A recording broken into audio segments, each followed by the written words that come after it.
ത്രിയേക ദൈവത്തിൻ്റെ വലിയ തിരുനാമത്തിന് മഹത്വമുണ്ടായിരിക്കട്ടെ. ഏറ്റവും സ്നേഹം നിറഞ്ഞ ഭാഗ്യവചനധാരയിലെ എല്ലാ ശ്രോതാക്കൾക്കും കർത്താവായ യേശുക്രിസ്തുവിൻ്റെ ധന്യനാമത്തിൽ എൻ്റെ സ്നേഹവന്ദനം. വലിയ നോമ്പിന് മുമ്പുള്ള 2 ഞായറാഴ്ചകളിൽ ആദ്യത്തെ ഞായറാഴ്ച വാങ്ങിപ്പോയ പുരോഹിതന്മാരെ ഓർത്ത് പ്രാർത്ഥിക്കുന്ന ദിവസമാണ്. രണ്ടാമത്തെ ഞായറാഴ്ച വാങ്ങിപ്പോയ എല്ലാ വിശ്വാസികളെയും ഓർത്ത് പ്രാർത്ഥിക്കുന്ന ദിവസമാണ്. ഈ ദിവസങ്ങളിൽ വാങ്ങിപ്പോയവർക്ക് വേണ്ടി പ്രത്യേകം വിശുദ്ധ കുർബാനയിൽ ഓർത്ത് പ്രാർത്ഥിക്കുന്നതിനായി വാങ്ങിപ്പോയ എല്ലാവരുടെയും പേരുകൾ എഴുതി ദേവാലയത്തിൽ കൊടുക്കേണ്ടതാണ്. അത് കഴിഞ്ഞു വരുന്ന ഞായറാഴ്ചയാണ് നോമ്പ് ആരംഭിക്കുന്നത്. ഇതിനെക്കുറിച്ച് ചില യുവാക്കൾ ചില സംശയങ്ങൾ ചോദിച്ചു. ഒന്ന്, മരിച്ചവർക്ക് വേണ്ടി ജീവിച്ചിരിക്കുന്നവർ പ്രാർത്ഥിച്ചാൽ മരിച്ചവർക്ക് വല്ല ഗുണവും ലഭിക്കുമോ? അങ്ങനെ ലഭിക്കുന്നതിനായി ബൈബിളിൽ എന്തെങ്കിലും സൂചനയുണ്ടോ? 2, മരിച്ചവരുടെ പേരുകൾ കുർബാനയിൽ ഓർക്കണമെന്ന് ബൈബിളിൽ എവിടെയെങ്കിലും സൂചനകളുണ്ടോ? ബൈബിളിൽ പല സ്ഥലങ്ങളിലും പല രീതിയിലുള്ള സൂചനകൾ നൽകുന്നുണ്ട്. രൂത്തിന്റെ പുസ്തകം 2-ാം അധ്യായം 20-ാമത്തെ വാക്യത്തിൽ ഇപ്രകാരം പറയുന്നു: നവോമി മരുമകളോട്, ജീവനുള്ളവരോടും മരിച്ചവരോടും ദയവിടാതിരിക്കുന്ന യഹോവയാൽ അവൻ അനുഗ്രഹിക്കപ്പെട്ടവൻ എന്ന് പറഞ്ഞു. ഈ വാക്യത്തിൽ നിന്നും യഹോവയായ ദൈവത്തിന് മരിച്ചവരെന്നോ ജീവനോടിരിക്കുന്നവരെന്നോ വേറുകൃത്യമില്ലാതെ എല്ലാവരോടും ദയ കാണിക്കുന്ന ദൈവമാണ് എന്ന് ഇവിടെ ബോധ്യമാകുന്നു. അങ്ങനെയാണെങ്കിൽ ജീവനുള്ളവർക്ക് വേണ്ടി പ്രാർത്ഥിച്ചാൽ ദൈവം കേൾക്കുമെന്ന് വിശ്വാസം നമുക്കുണ്ട് എങ്കിൽ ദൈവത്തിന് മരിച്ചവനെന്നോ ജീവനോടിരിക്കുന്നവനെന്നോ വേർകൃത്യമില്ലാത്തതിനാൽ മരിച്ചവർക്ക് വേണ്ടി ജീവനുള്ളവർ പ്രാർത്ഥിച്ചാൽ ദൈവം കേൾക്കും.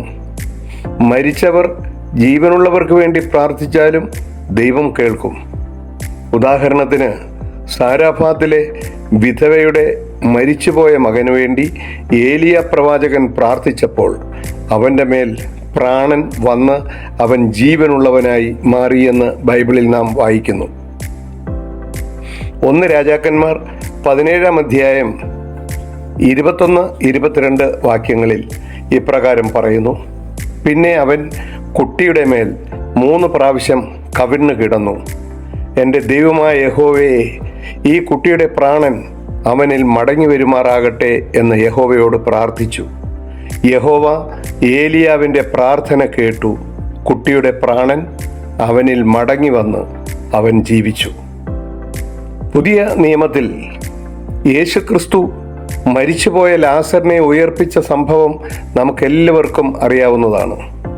അതുപോലെ അപ്പോസ്തല പ്രവൃത്തികളിൽ 9-ാം അധ്യായത്തിൻ്റെ 40-ാമത്തെ വാക്യത്തിൽ പത്രോസ് അവരെയൊക്കെയും പുറത്താക്കി മുട്ടുകുത്തി പ്രാർത്ഥിച്ച് ശവത്തിൻ്റെ നേരെ തിരിഞ്ഞ്, തബീഥയെ എഴുന്നേൽക്ക എന്ന് പറഞ്ഞു. അവൾ കണ്ണു തുറന്ന് പത്രോസിനെ കണ്ട് എഴുന്നേറ്റിരുന്നു. മരിച്ചവർക്ക് വേണ്ടി ജീവനുള്ളവർ പ്രാർത്ഥിച്ചാൽ പ്രയോജനമുണ്ടോ എന്ന് ഇതിൽ നിന്ന് മനസ്സിലാക്കാം. 2-ാമത്തെ ചോദ്യമായ മരിച്ചവരുടെ പേരുകൾ പുരോഹിതന്മാർ ആരാധനയിൽ ഓർക്കണമെന്ന് ബൈബിളിൽ എഴുതിയിട്ടുണ്ടോ എന്ന ചോദ്യത്തിന് ഉത്തരം പറഞ്ഞുകൊണ്ട് ഞാൻ എൻ്റെ വാക്കുകൾ അവസാനിപ്പിക്കാൻ ആഗ്രഹിക്കുകയാണ്. വാങ്ങിപ്പോയവരുടെ പേരുകൾ പുരോഹിതന്മാർ ആരാധനയിൽ ഓർക്കണമെന്ന് ബൈബിളിലുണ്ട്. പുറപ്പാട് പുസ്തകം 28-ാം അധ്യായം 29-ാമത്തെ വാക്യം: അങ്ങനെ അഹരോൻ വിശുദ്ധ മന്ദിരത്തിൽ കടക്കുമ്പോൾ ന്യായവിധി പതക്കത്തിൽ ഇസ്രായേൽ മക്കളുടെ പേര് എപ്പോഴും യഹോവയുടെ മുൻപാകെ ഓർമ്മയ്ക്കായിട്ട് തൻ്റെ ഹൃദയത്തിന്മേൽ വഹിക്കണം എന്ന് വളരെ വ്യക്തമായിട്ട് വേദപുസ്തകത്തിൽ രേഖപ്പെടുത്തിയിരിക്കുന്നു. വേദപുസ്തകം വായിച്ച് സംശയങ്ങൾ തീർത്ത് സത്യവിശ്വാസികളായി ജീവിക്കുവാൻ ദൈവം നമ്മെ എല്ലാവരെയും അനുഗ്രഹിക്കട്ടെ എന്ന് പ്രാർത്ഥിച്ചുകൊണ്ട് ഞാൻ എൻ്റെ വാക്കുകൾ ഉപസംഹരിക്കുന്നു. ദൈവത്തിന് സ്തുതി.